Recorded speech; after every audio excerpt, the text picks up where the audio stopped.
Hello, I'm Jaco Nel, Investment Advisor within Absa Private Bank, IFA. Today I've got a catch-up session with James Turp, one of the renowned fund managers within the wealth income space.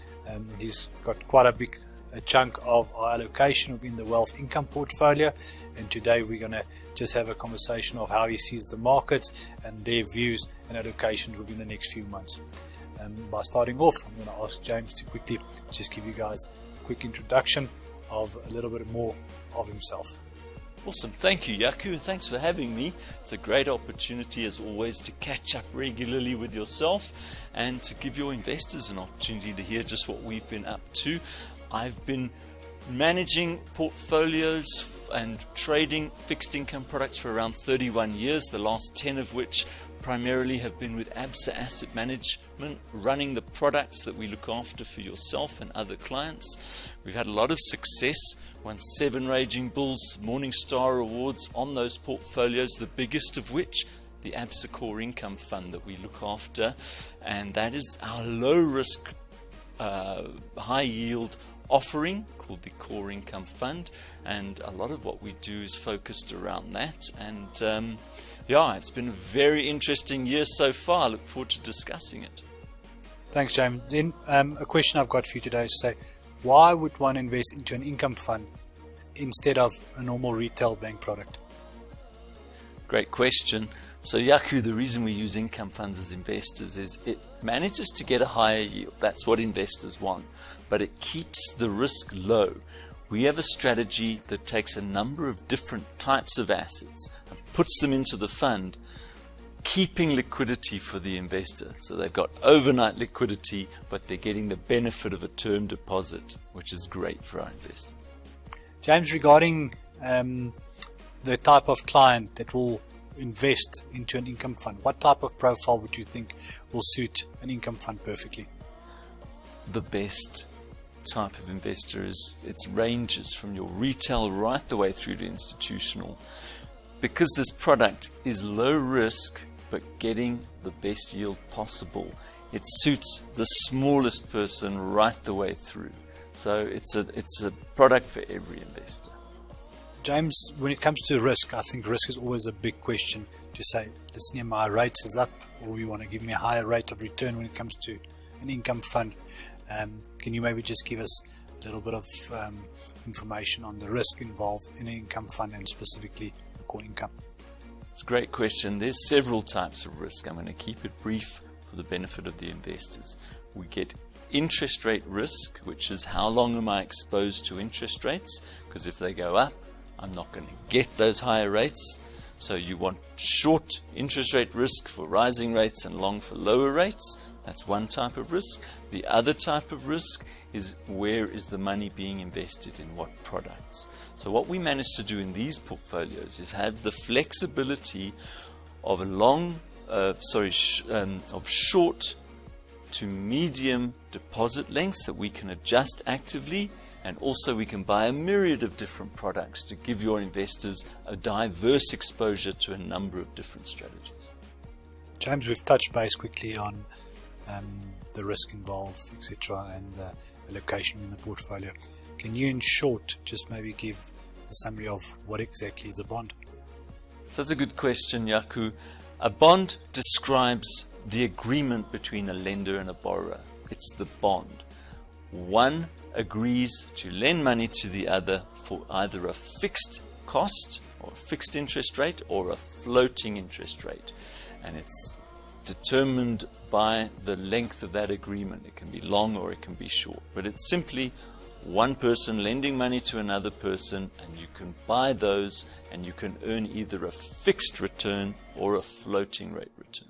When we speak of a bond, how will that differ from a fixed deposit? So that's a great question for investors to understand, because the bond being that fixed agreement, whether it's floating or fixed between a borrower and a lender, the important part, other than that you can sell it, is that if held to maturity, the investor gets the money back, which can't be guaranteed in other asset classes.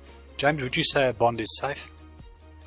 The answer to that needs to be put into context. A bond is definitely safe if the issuer is of an acceptable level.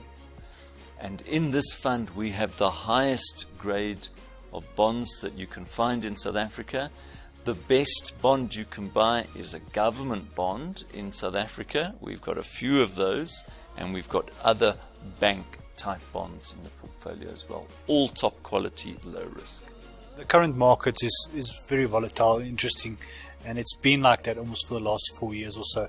What is the view of the core income for the next 6 to 12 months? So you're quite right. Our investors have come through COVID, all sorts of volatility. The fund, if you've looked at its performance, has really started to come into its own now as rates have suddenly got a lot higher. Our yields are up in the fund. I think from here we're close to the top of the rate hiking cycle, and we're exactly where we want to be right now. Obviously, if rates go higher, our investors will benefit from that, but also there's a chance that if we're at the top, we want to take advantage of these higher yields as rates start coming down again. So to answer the question, I think we are going to get yields in the region of above 9%. We're forecasting somewhere up to 9.5%, maybe even more, depending on what happens to interest rates. But at the moment, we're definitely pushing above 9% before fees in this fund, which is fantastic returns. If you consider we were close to 3.5% interest rates just over a year ago.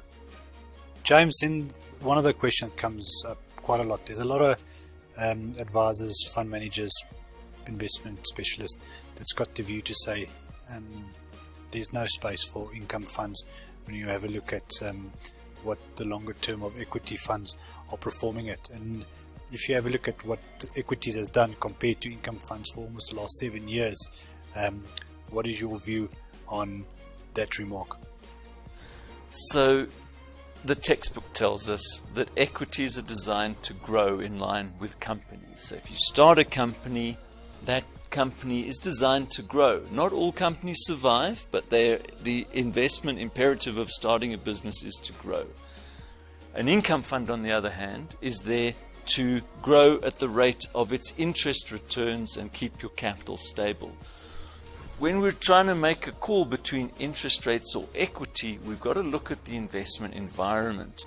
And that's the question that our investors must ask of themselves.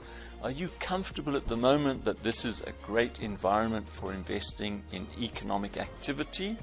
Or with the high yields we're experiencing at the moment, is it safe to have a higher portion in an income fund? Which I actually think is a good case to answer right now.